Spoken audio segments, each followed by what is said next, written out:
ಗುರು ಬಸವಲಿಂಗಾಯ ನಮಃ.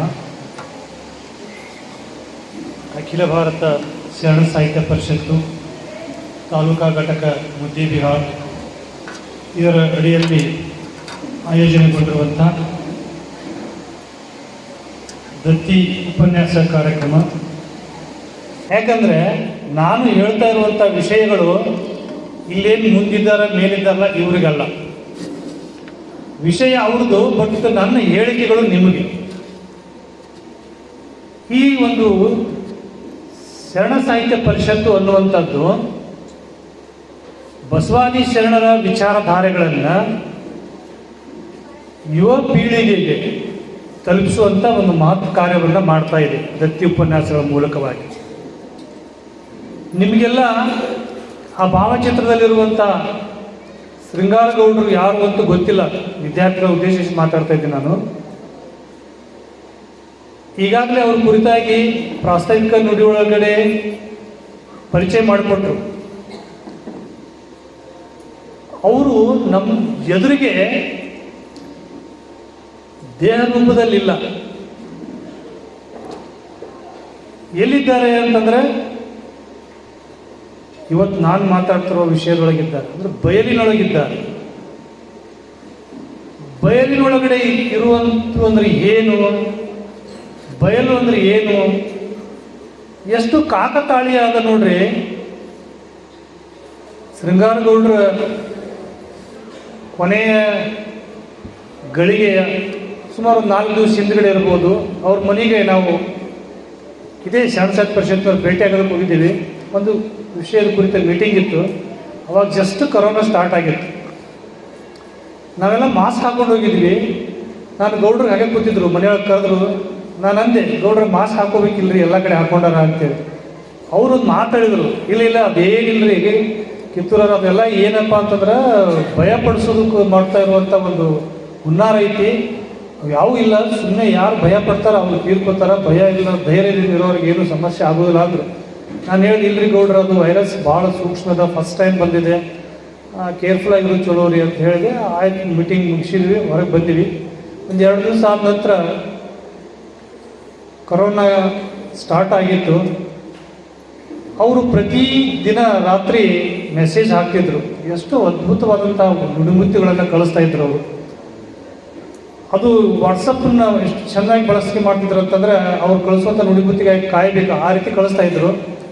ಒಂದು 2 ದಿವಸ ಆದಮೇಲೆ ಅವರು ಹಾಸ್ಪಿಟಲೈಸ್ ಆಗ್ಯಾರ ಅಂತ ಗೊತ್ತಾಯಿತು. ಅವಾಗಲೂ ಸಹ 1-2 ಸರ್ತಿ ಅವ್ರ ಜೊತೆ ಮಾತಾಡಿದ್ರಿ. ಆಮೇಲೆ ನಮ್ಮಿಂದ ಇಲ್ಲ ಅನ್ನುವಂಥ ಸುದ್ದಿ ಬಂತು. ಅವರು ಪ್ರಭಾವ ಈ ಮುದ್ದೇಬಿಹಾರದಲ್ಲಿರುವಂಥವ್ರು ಎಷ್ಟು ಜನರ ಮೇಲೆ ಬೀರಿತು ಅಂತಂದರೆ, ನನ್ನಂಥ ಅನೇಕರನ್ನ ಅವರು ಬೆಳೆಸಿದರು. ಅವರವ್ರ ಪ್ರತಿಭೆಯನ್ನು ಗುರುತಿಸಿ ಅವರು ಭಾಳಷ್ಟು ಪ್ರೋತ್ಸಾಹ ನೀಡ್ತಾ ಇದ್ರು. ಅವರು ಯಾವ ರೀತಿಯಾಗಿ ಒಡನಾಟ ಇತ್ತಪ್ಪ ಅಂದರೆ, ಅವರು ಬೀಗರಾಗಿರುವಂಥ ನಮ್ಮ ನಾಡಗೌಡರ ಮನೆಯೊಳಗಡೆ ನಾವು ಬಾಡಿಗೆ ಇದ್ದೀವಿ, ಅಲ್ಲಿಗೂ ಸಹ ಬರ್ತಾಯಿದ್ರು. ಅವಾಗೂ ನಮ್ಮನ್ನು ಅವರು ಪ್ರೋತ್ಸಾಹಿಸ್ತಾ ಇದ್ರು. ಹೀಗೆ ಈ ಮುದ್ದೇಬಿಹಾರಕ್ಕೆ ಸಾಂಸ್ಕೃತಿಕ ರಾಯಭಾರಿ ಅಂತೇಳಿ ನಮ್ಮ ಬೇರೆ ಮಾಡಿಸೋ ಮೇಲೆ ಅವರನ್ನು ಉಲ್ಲೇಖ ಮಾಡ್ತಾಯಿದ್ರು. ಅಂಥ ಸಾಂಸ್ಕೃತಿಕ ರಾಯಭಾರಿಯವರು ಅವರು ಇವತ್ತು ಅವರ ಹೆಸರಿನ ಮೇಲೆ ನಾವು ಈ ದತ್ತಿ ಉಪನ್ಯಾಸವನ್ನು ಮಾಡ್ತಾಯಿದ್ವಿ. ಈ ವಿಷಯವನ್ನು ನಾನು ಯಾಕೆ ಆಯ್ಕೆ ಮಾಡಿಕೊಂಡೆ ಅಂದರೆ, ನಾವೇನು ದೇಹ ಧಾರಣೆಯಾಗಿ ನಿಮ್ಮ ಎದುರಿಗೆ ನಿಂತೀವಲ್ಲ, ನಾವು ಯಾರೂ ಶಾಶ್ವತವಾಗಿರೋರಲ್ಲ. ಸರ್ಟೇನ್ ಏಜ್ ಆದಮೇಲೆ ನಾವು ಸಹ ಈ ಭೂಮಿಯನ್ನು ಬಿಟ್ಟು ಹೋಗಲೇಬೇಕು. ಹಾಗಾದರೆ ಹೋಗ್ತೀವಿ ಅಂತಂದರೆ ಬಂದಿದ್ದೆಲ್ಲಿಂದ? ಪ್ರಶ್ನೆ ಕರೆಕ್ಟ್ ಇದೆ ಅಲ್ಲ? ಹೋಗೋದು ಸತ್ಯ ಅಂದರೆ ಬಂದಿದ್ದೆಲ್ಲಿಂದ? ನಾವು ಎಲ್ಲಿಂದ ಬಂದೀವಿ ಅನ್ನೋದು ಗೊತ್ತಿಲ್ಲ, ಎಲ್ಲಿಗೆ ಹೋಗ್ತೀವಿ ಅನ್ನೋದು ಗೊತ್ತಿಲ್ಲಲ್ಲ. ಆ ಗೊತ್ತಿಲ್ಲದ ವಿಷಯಕ್ಕೆ ನಮ್ಮ ಬಸವಾದಿ ಶರಣರು ಕೊಟ್ಟಿರುವಂಥದ್ದು ಬಯಲು ಅಂತ ಹೇಳಿ. ಭಾಳ ಸೈಂಟಿಫಿಕ್ ಆಗಿರುವಂಥ ಶಬ್ದ ಇದು, ಬಯಲು ಅನ್ನುವಂಥದ್ದು. ಹಾಗೆ ಸಾಮಾನ್ಯವಾಗಿ ಈ ಪದವನ್ನು ನಾವು ಬಳಸಿ ಅದರ 3 ಅರ್ಥವನ್ನು ಅರ್ಥನೇ ಮಾಡ್ಕೊಂಡಿಲ್ಲ. ಈಗ ನಿಮ್ಮ ಮಧ್ಯೆ ಮತ್ತು ನನ್ನ ಮಧ್ಯದಲ್ಲಿ ಇಲ್ಲೊಂದು ಏನು ಖಾಲಿ ಸ್ಥಳ ಇದೆಯಲ್ಲ, ಇದಿಷ್ಟೇ ಬಯಲಲ್ಲ. ನಿಮಗನಿಸ್ತದ ಮೇಲೆ ಆಕಾಶವನ್ನು ನೋಡ್ತೀರಿ, ಚಂದ್ರ ಇದ್ದಾನ, ನಮ್ಮ ಕೆಳಗಡೆ ಭೂಮಿ ಇದೆ. ಈ ಭೂಮಿ ಮತ್ತು ಚಂದ್ರನ ಮಧ್ಯದಲ್ಲಿ ಇದೇನು ಗ್ಯಾಪ್ ಐತಲ್ಲ, ಇದು ಬಯಲೆ. ಅಷ್ಟೇ ಅಲ್ಲ, ಚಂದ್ರನ ಆಚೆ ಮುಂದುವರೆದು ಹೋದ್ರೆ ಗ್ರಹಗಳು ಬರ್ತಾವು. ಆ ಗ್ರಹಗಳ ಮಧ್ಯದಲ್ಲಿನೂ ಗ್ಯಾಪ್ ಇದೆಯಲ್ಲ, ಅದು ಬಯಲೆ. ಇಂಥ 9 ಗ್ರಹಗಳನ್ನ ಒಂದು ಸೂರ್ಯನ ಸುತ್ತಲೂ ಸುತ್ತಾವು. ವಿದ್ಯಾರ್ಥಿಗಳು ಸ್ವಲ್ಪ ಗಮನಿಸ್ಕೊಡ್ತಾ ಹೋಗ್ರಿ. 9 ಗ್ರಹಗಳು ಒಂದು ನಕ್ಷತ್ರದ ಸುತ್ತಾವಲ್ಲ, ಆ ಸುತ್ತುವಂತಹ ಪ್ರಕ್ರಿಯೆ ಒಳಗೂ ನಡುವೆ ಗ್ಯಾಪೇ ಇದೆ, ಅದು ಬಯಲೆ. ಇಂಥ ಈ ಬಯಲು ಒಳಗಡೆ ಏನಿದೆ? ನಕ್ಷತ್ರಗಳು. ಸೂರ್ಯನ ಒಂದು ನಕ್ಷತ್ರನೇ.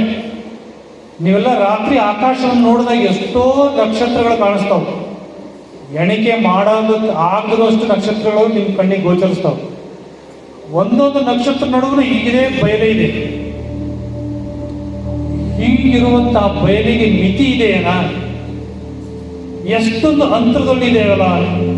ಹಾಗಾದ್ರೆ ಇಲ್ಲಿ ಪ್ರತಿ ಗ್ರಹಗಳು ಒಂದೊಂದು ಬಯಲೊಳಗಡೆ ನಿಂತಾವು ಅಂತಂದ್ಮೇಲೆ ಬಯಲು ಅನ್ನುವಂಥದ್ದು ಒಂದೇ ಇದೆ.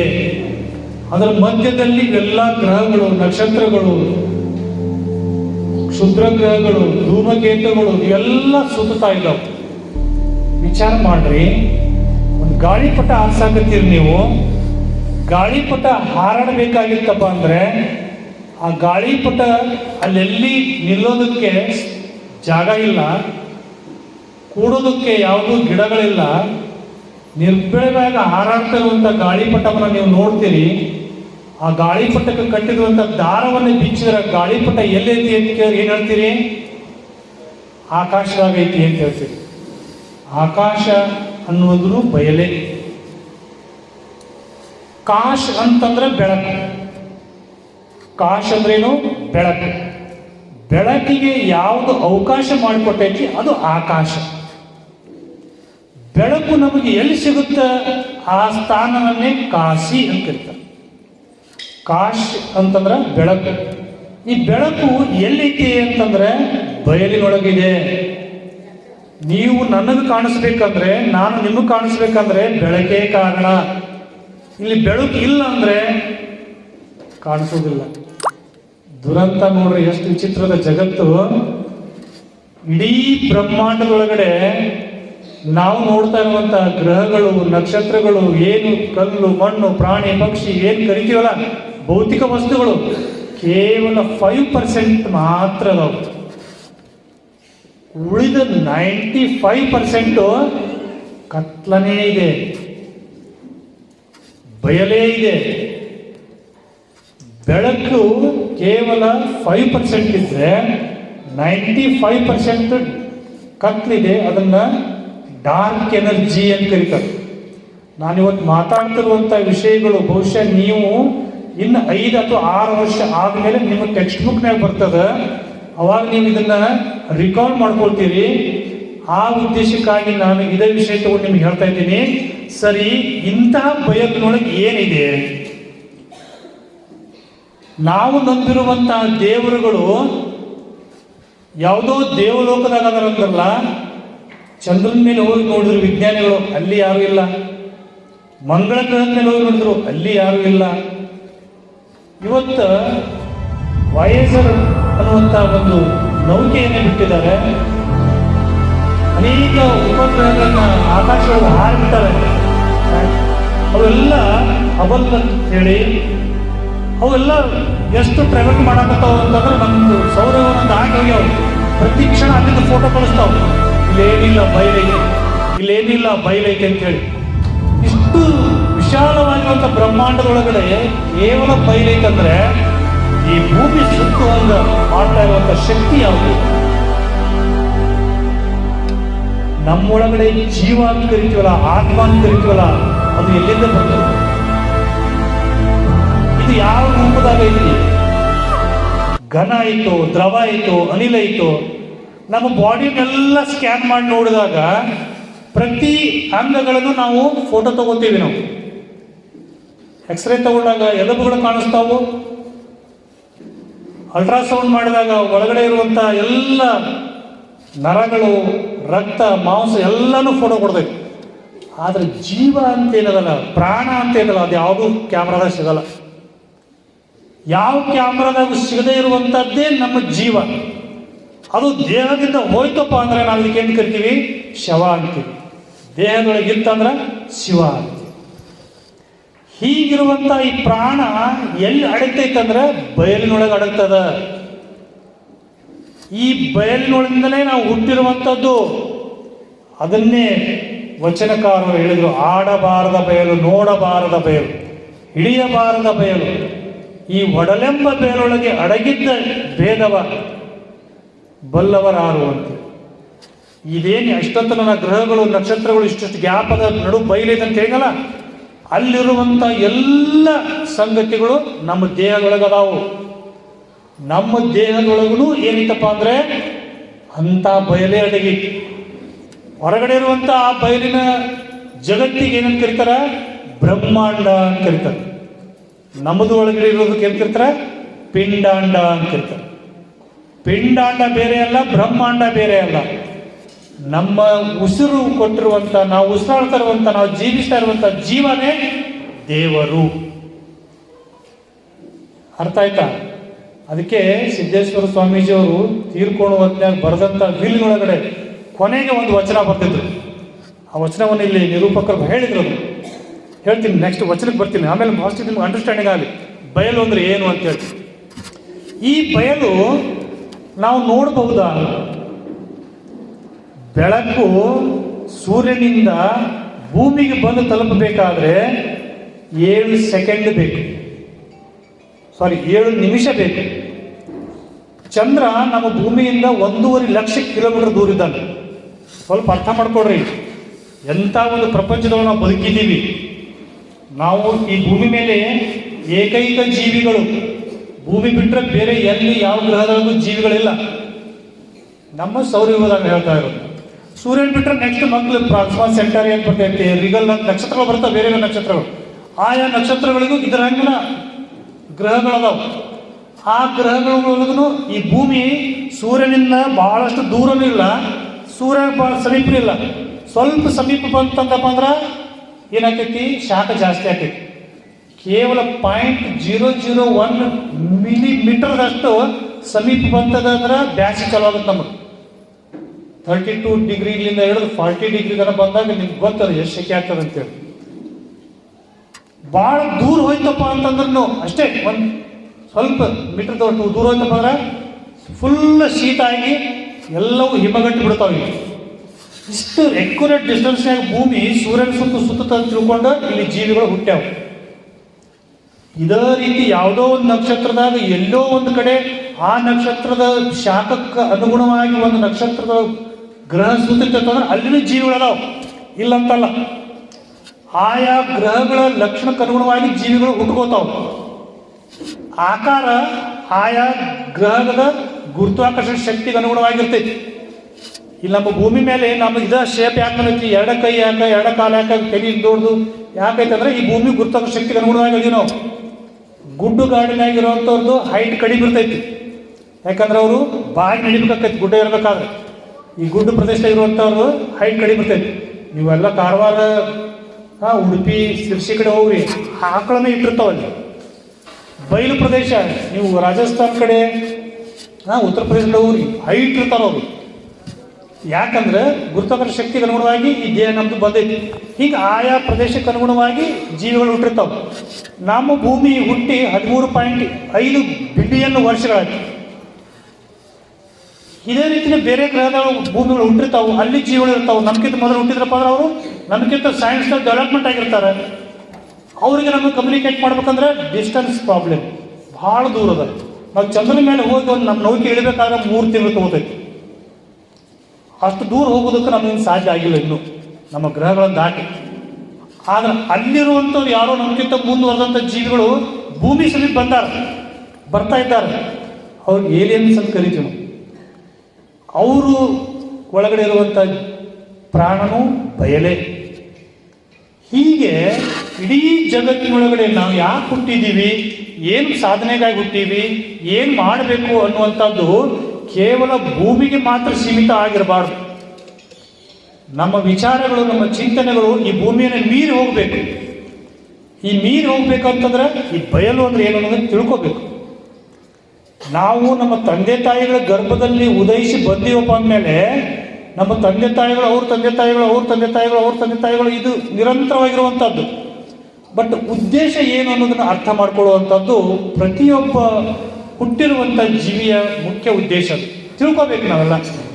ನಮ್ಮ ಅನುಕೂಲಕ್ಕೆ ಅನುಗುಣವಾಗಿ ನಮ್ಮದೇ ಆದಂಥ ಧರ್ಮಗಳನ್ನು ಮಾಡ್ಕೊಂಡಿವಿ, ನಮ್ಮೇ ಆದಂಥ ಜಾತಿಗಳನ್ನು ಮಾಡ್ಕೊಂಡಿವಿ. ಅದು ಇಲ್ಲಿ ಬದುಕಿಗೆ ಬೇಕಾದಂಥ ಅಷ್ಟೇ ಬಿಡೋಣ. ಅದನ್ನು ಅದು ಹೆಚ್ಚು ಹಿಡಿಯೋಂಗಿಲ್ಲ. ಈಗ ನಾವು ಬದುಕ್ತಾ ಇರುವಂಥದ್ದು 21ನೇ ಶತಮಾನ, ವೈಜ್ಞಾನಿಕ ಯುಗ. ಎಲ್ಲರ ದೇವರು ಯಾರು ಅಂತಂದ್ರೆ ಬಯಲು. ಸರಿ, ಅಂಥ ಬಯಲಿನ ಬಗ್ಗೆ ನಮ್ಮ ಬಸವಾದಿ ಶರಣರು ಏನು ಹೇಳಿದ್ರು? ನಿಮಗೆ ಆಶ್ಚರ್ಯ ಅನಿಸುತ್ತೆ.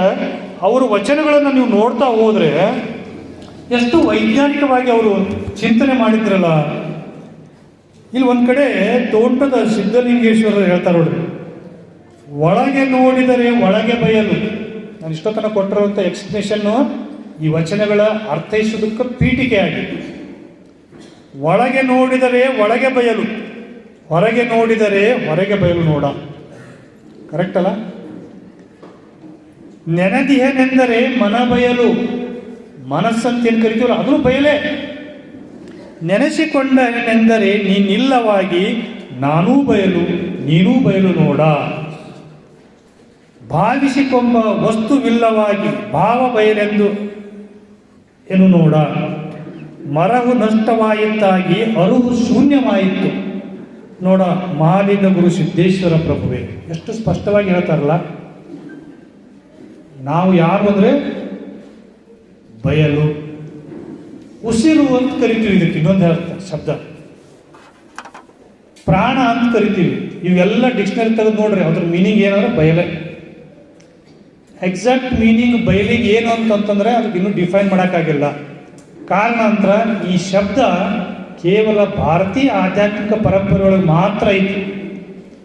ಯಾವುದೇ ಬ್ರಿಟಿಷರದ ಇಂಗ್ಲಿಷ್ ಡಿಕ್ಷನರಿ ಒಳಗೆ ಇದು ಸಿಗುವುದಿಲ್ಲ. ಸ್ಪೇಸ್ ಅಂತಂದ್ರೆ ಬಯಲಲ್ಲ, ಸ್ಪೇಸ್ ಅಂತಂದ್ರೆ ಅದು ಅಂತರ ಆಗುತ್ತೆ ಅಷ್ಟೇ. ಹೀಗಾಗಿ ಇವತ್ತು ವಿಜ್ಞಾನ ಈ ಬಯಲಿನ ಬಗ್ಗೆ ಇಷ್ಟು ತಲೆ ಕೆಡಿಸ್ಕೊಂಡೈತಲ್ಲ. ನೀವೆಲ್ಲ ಕೂತಿರಲ್ಲ, ಕುರ್ಚಿ ಏನವಲ್ಲ, ಈ ಕುರ್ಚಿಗಳೆಲ್ಲ ಎದರಿಂದ ಆಗ್ಯಾವು? ನೀವು ಹೇಳ್ಬೋದು ಪ್ಲಾಸ್ಟಿಕ್ಕಿಂದ ಆಗ್ಯಾವ, ಕೆಬ್ಬಣದಿಂದ ಆಗ್ಯಾವ. ಕೆಬ್ಬಣ ಎದರಿಂದ ಆಗೈತಿ? ಕಬ್ಬಿಣ ಅದಿರಿನಿಂದ ಆಗೈತಿ, ಹೌದಲ್ಲ? ಕಬ್ಬಿಣದ ಅದಿರು ಕರಸ ಗೊತ್ತಿರ್ಬೋದು. ಅದು ಎದರಿಂದ ಆಗಿದೆಪ್ಪ ಅಂದ್ರೆ ಕಬ್ಬಿಣದ ಅಣುಗಳಿಂದ ಆಗಿತ್ತು. ಸ್ವಲ್ಪ ಡೀಪ್ ಹೋಗೋಣ ನಾವು. ನಿಮ್ಮನ್ನ ಎಲ್ಲೆಲ್ಲ ಅಡ್ಡಾಡಿಸ್ತಂದ್ರೆ ಇಷ್ಟೊತ್ತನ ಆಕಾಶ ತಿರುಗಾಡಿಸಿದೆ, ನಿಮ್ಮ ದೇಹದ ಒಳಗಡೆ ನೋಡಿದ್ದೀವಿ. ಈಗ ಸ್ವಲ್ಪ ಬಿಟ್ಟು ವಸ್ತುಗಳನ್ನು ನೋಡೋಣ. ಅಣುಗಳಿಂದ ಆಗೈತಿ. ಅಣು ಅಂದ್ರೆ ಏನು ಅಂತ ನಿಮ್ಗೆ ಗೊತ್ತೈತಿ. ಅತ್ಯಂತ ಚಿಕ್ಕ ಕಣಕ್ಕೆ ಅಣು ಅಂತ ಕರಿತೀವಿ ನಾವು. ಸಾಮಾನ್ಯವಾಗಿ ನಾವು ಅಣುಗಳನ್ನು ಹೇಗೆ ನೋಡ್ಬೋದು ಅಂತಂದ್ರೆ, ಇವತ್ತು ಬಹುಶಃ ನೀವು ಯಾರು ಗ್ರಾಮೀಣ ಪ್ರದೇಶದಾಗ ಅವಾಗೆಲ್ಲ ನಾವು ಚಿಕ್ಕವರಿದ್ದಾಗ ಬೆಳಕಂಡಿ ಅಂತ ಇರ್ತಿತ್ತು. ಆ ಬೆಳಕಂಡಿಯಿಂದ ಹಿಂಗೆ ಬೆಳಕು ಬೀಳ್ತಿತ್ತು, ಒಂದು ಸ್ಟೇಟ್ ಲೈನ್.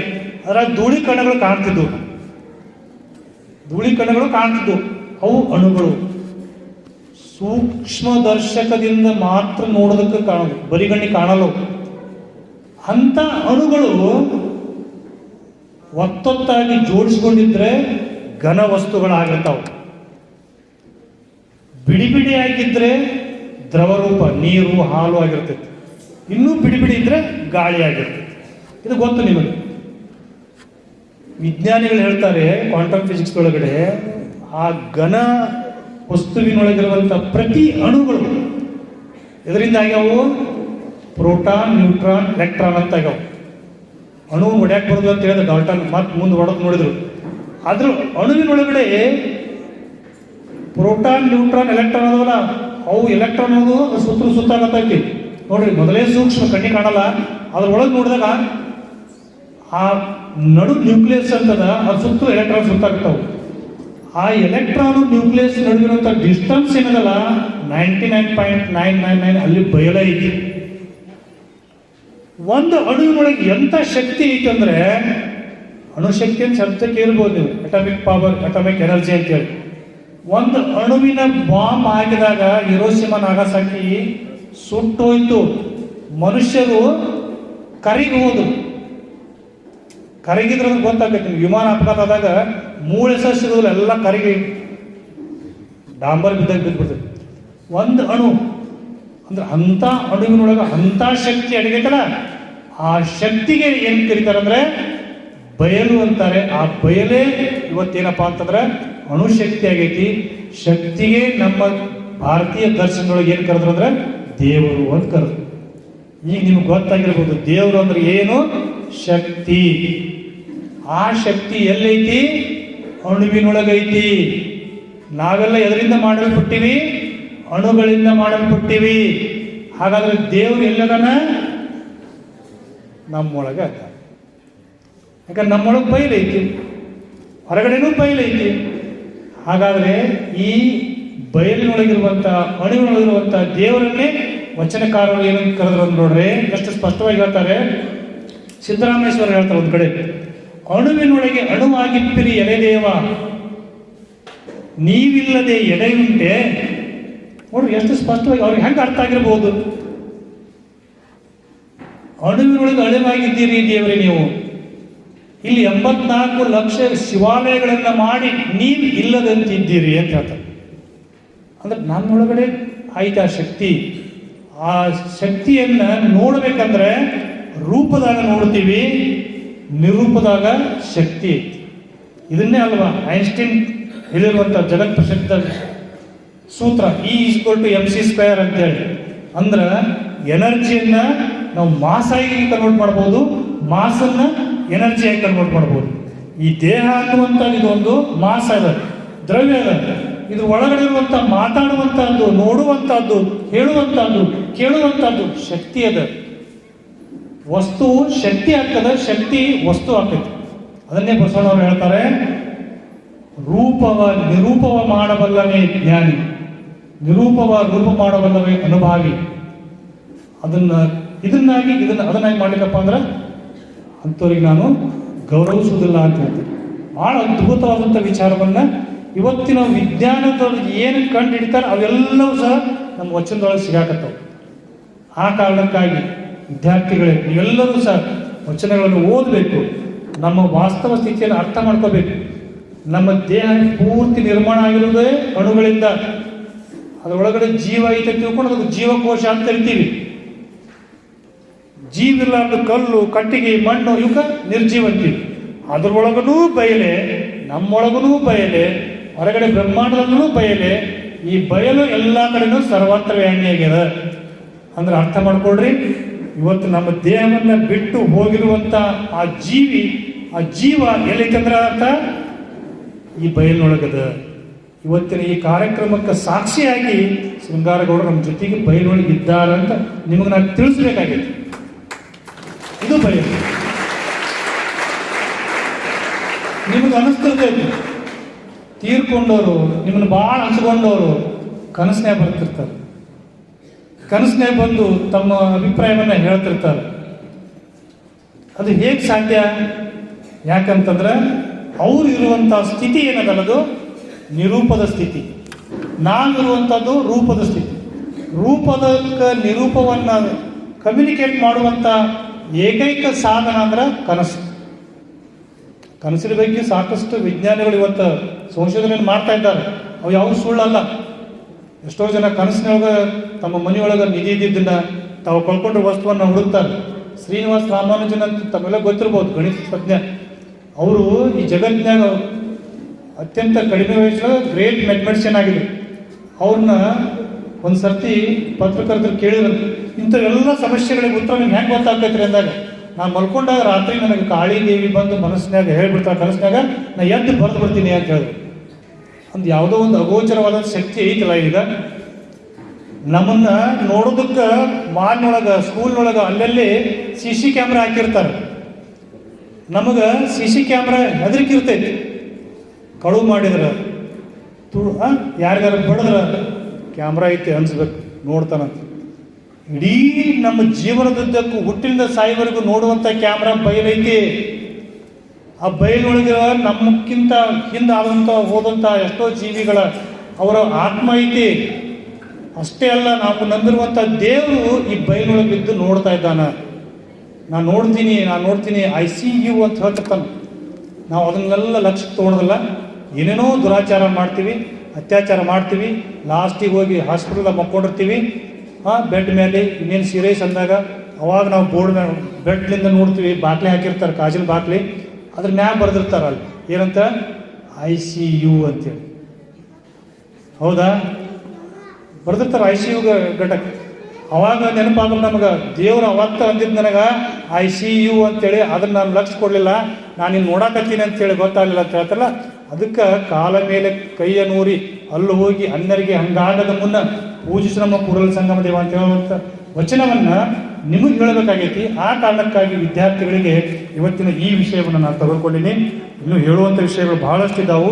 ಕಡೆಗೆ ಒಂದೆರಡು ವಚನಗಳನ್ನು ಹೇಳಿ ಇವತ್ತಿನ ಒಂದು ಅನುಭವಕ್ಕೆ ನಾನು ವಿರಾಮ ನೀಡ್ತೀನಿ. ಮತ್ತೊಂದು ದಿವಸ ಯಾವುದಾದ್ರೂ ಅವಕಾಶ ಸಿಕ್ಕಾಗ ನಿಮ್ಮ ಸ್ಕೂಲಿಗೆ ಬಂದು ಪರ್ಟಿಕ್ಯುಲರ್ ಆಗಿ ನಿಮ್ಮೊಂದು ಸೈಂಟಿಫಿಕ್ ಅವೇರ್ನೆಸ್ ಪ್ರೋಗ್ರಾಮನ್ನು ಮಾಡೋಣ ಅಂತ. ಇಲ್ಲಿ ಅಕ್ಕಮಾದೇವರು ಹೇಳ್ತಾರೆ ನೋಡಿ, ಓದಿ ಓದಿ ವೇದ ವಾದ ಕಿಕ್ಕಿತು, ಕೇಳಿ ಕೇಳಿ ಶಾಸ್ತ್ರ ಸಂದೇಹ ಕಿಕ್ಕಿತು, ಅರಿದೇಹನೆಂದು ಆಗಮ ಅರೆಯಾಗಿ ಹೋಯಿತು, ಪೂರೈಸಿಯೇನೆಂದು ಪುರಾಣ ಪೂರ್ವದ ಬಟ್ಟೆಯಲ್ಲಿ ಹೋಯಿತು, ನಾನೆತ್ತ ತಾನೆತ್ತ ಬೊಮ್ಮ. ಈ ಶಬ್ದ ಕೇಳ್ರಿ, ಬೊಮ್ಮ ಅಂತಂದ್ರೆ ಹಳೆಗನ್ನಡದಾಗ ಬ್ರಹ್ಮ ಅಂದ್ರೆ ದೇವರು. ಕೊನೆಗೆ ಹೇಳ್ತಾರೆ ನೋಡ್ರಿ, ನಾನೆತ್ತ ತಾನೆತ್ತ ಬೊಮ್ಮ ಬಟ್ಟ ಬಯಲು ಚನ್ನ ಮಲ್ಲಿಕಾರ್ಜುನ. ಸ್ಪಷ್ಟವಾಗಿ ಹೇಳ್ತಾರೆ, ದೇವರು ಅಂದ್ರೆ ಬಯಲು. ಅದಕ್ಕೆ ದೇವರಿಗೆ ಆಕಾರ ಇಲ್ಲ. ನಾವು ನಿರಾಕಾರ ಅಂತ ಕರಿತೀವಿ. ದೇವರಿಗೆ ಆಕಾರ ಇಲ್ಲ. ನಾವು ನಮ್ಮ ತಿಳುವಳಿಕೆಗೆ ದೇವ್ರನ್ನ ಆಕಾರಕ್ಕೆ ತಂದು ಇಲ್ಲಿ ದೇವರಿದ್ದಾನೆ ಅನ್ನುವಂಥ ನಂಬಿಕೆಯಿಂದ ಪೂಜಿಸ್ತೀವಿ. ಹಾಗಾಗಿ ದೇವರು ಅಂದ್ರೇನು? ನಿರಾಕಾರ. ಕೊನೆ ಹೇಳ್ತಾರೆ ನೋಡ್ರಿ, ಅಲ್ಲಂ ಪ್ರಭುಗಳು, ಸತ್ಯವೂ ಇಲ್ಲ ಅಸತ್ಯವೂ ಇಲ್ಲ. ನಾವು ಮಾಡ್ಕೊಂಡಿರುವಂಥದ್ದು ಎಲ್ಲ ಸತ್ಯ ಅಸತ್ಯ ಅಂತೇಳಿ. ಅವ್ರು ಹೇಳ್ತಾರೆ, ಸತ್ಯವೂ ಇಲ್ಲ, ಅಸತ್ಯವೂ ಇಲ್ಲ, ಸಹಜವೂ ಇಲ್ಲ, ಅಸಹಜವೂ ಇಲ್ಲ. ಇದು ಸಿದ್ದೇಶ್ವರ ಅಪ್ಪ ಅವರ ಭಾಳ ಫೇವರೇಟ್ ವಚನ. ಸಹಜವೂ ಇಲ್ಲ, ಅಸಹಜವೂ ಇಲ್ಲ, ನಾನೂ ಇಲ್ಲ, ನೀನೂ ಇಲ್ಲ. ಈ ನಾನು ಅನ್ನುವಂಥ ಈ ದೇಹ ಫಿಕ್ಸ್ ನಮ್ದಿಡೋದು. ಈ ಕೈ ನಾನನು, ಕಾಲು ನಾನನು, ತಲೆ ನಾನನು. ನಾನು ಅನ್ನುವಂಥದ್ದು ಒಳಗಿಂದ ಬರುವಂಥ ಪ್ರಜ್ಞೆ ಅದು. ಹಾಗಾಗಿ ಒಳಗರಿಂದ ಬರುವಂಥ ಪ್ರಜ್ಞೆ ಕೇವಲ ಈ ದೇಹಕ್ಕೆ ಇರುವಂಥದ್ದು ನಾನು ಅಲ್ಲ. ನೀನು ಅನ್ನೋದು ಸಹ ನಿನ್ನ ಒಳಗಡೆ ದೇಹದಾಗಿರುವಂಥದ್ದು ಆ ಚೈತನ್ಯ ನೀನು, ಈ ದೇಹದಲ್ಲಿ ಕಾಣುವಂಥದ್ದು ನೀನು ಅಲ್ಲ. ಅದನ್ನು ಹೇಳ್ತಾರೆ, ನಾನೂ ಇಲ್ಲ, ನೀನೂ ಇಲ್ಲ, ಇಲ್ಲ ಇಲ್ಲ ಎಂಬುದು ತಾನಿಲ್ಲ. ಗುಹೇಶ್ವರನೆಂಬುದು ತಾ ಬಯಲು. ಎಷ್ಟು ಸ್ಪಷ್ಟವಾಗಿ ಹೇಳೋರು ಸಿದ್ದೇಶ್ವರ ಅಪ್ಪರಿಗೂ ಗೊತ್ತಾಗಿತ್ತು. ಅಲ್ಲಂ ಪ್ರಭುಗಳು ವಚನದ ಮೂಲಕವಾಗಿ ಗುಹೇಶ್ವರ ಅನ್ನೋದು ಏನದೊಂದು ಬಯಲು, ಅದು ಆಕಾರ ಅಲ್ಲ. ಹಾಗಾಗಿ ನೀವು ಎಲ್ಲಿಂದ ಬಂದವರು? ಬಯಲಿನಿಂದ ಬಂದವರು. ಎಲ್ಲಿ ಹೋಗ್ತೀವಿ? ಬಯಲಿಗೆ ಹೋಗ್ತೀವಿ. ಇಲ್ಲಿ ನಾವು ಇರಾಕ್ ಬಂದವರಲ್ಲ, ಈ ಭೂಮಿಯನ್ನು ನೋಡಾಕ ಬಂದವರು. ನಾವು ನೋಡಾಕ್ ಬಂದವ್ರಂಗೆ ಇರಬೇಕು. ನೋಡಾಕ್ ಬಂದವರು ಇರಾಕ್ ಬಂದೀವಿ ಅಂತ ತಿಳ್ಕೊಂಡು ಇದ್ರೆ ನೋವು ಆಗ್ತೈತಲ್ಲ. ನಿಮ್ಮ ಮನೆಗೆ ಯಾರಾದ್ರೂ ಗೆಸ್ಟ್ ಬಂದ್ರಪ್ಪ ಅಂದ್ರೆ ಗೆಸ್ಟ್ ಆಗೇ ಇರ್ಬೇಕು. ಅವ್ರು ಪರ್ಮನೆಂಟಾಗಿ ಉಳಿದ್ರೆ ನಿಮಗೇನು ಅನ್ಸುತ್ತೆ? ಯಾವಾಗ ಹೋಗ್ತಾರೆ ಇವರು ಅಂತ ಅನ್ಸುತ್ತಲ್ಲ. ಹಂಗೆ ನಾವು ಸಹ ಇಲ್ಲಿ ಇರಾಕ್ ಬಂದವರಲ್ಲ, ನೋಡಾಕ್ ಬಂದವರು. ನಾವು ಬಂದದ್ದು ಬಯಲು, ಇದ್ದಿದ್ದು ಬಯಲು, ಹೋಗ್ಬೇಕಾಗಿದ್ದು ಬಯಲು ಅನ್ನುವಂಥದ್ದನ್ನು ಅರ್ಥೈಸ್ಕೊಂಡ್ಬಿಟ್ರೆ ಎಲ್ಲವೂ ಸಹ ಸರಳ ಆಗ್ತದೆ, ಜೀವನ ಸುಂದರ ಆಗ್ತದೆ ಅನ್ನುವಂಥ ವಿಚಾರವನ್ನು ಹೇಳ್ತಾ ಇವತ್ತು ಶರಣರು ಕಂಡ ಬಯಲು, ಇನ್ನು ಭಾಳಷ್ಟು ವಿಷಯ ಇದೆ. ವೇದಿಕೆ ಮೇಲೆ ಭಾಳಷ್ಟು ಜನರು ಮಾತಾಡೋರಿದ್ದಾರೆ. ಈ ಶರಣರು ಕಂಡ ಬಯಲು ಅಂತಂದರೆ ನಾವು ಒಳಗಡೆ ಇರುವಂಥ ಆತ್ಮ, ಚೇತನ, ಪ್ರಾಣ, ಜೀವ ಏನು ಕರಿತೀರಿ ಎಲ್ಲದೂ ಸಹ ಬಯಲದ ಅನ್ನುವಂಥ ವಿಚಾರವನ್ನು ಹೇಳ್ತಾ ಮಾತಾಡಿರುವಂಥ ಎಲ್ಲ ವಿಚಾರಗಳನ್ನು ಬಯಲಾಗಿ ಬಿಡಬೇಡ್ರಿ, ನಿಮ್ಮ ತಿಳಿವಳಿಗೆ ಇಟ್ಕೊಳ್ರಿ ಅಂತ ಹೇಳ್ತಾ 12 ವಿಚಾರಗಳನ್ನು ಸರ್ವ ವಿಷಯ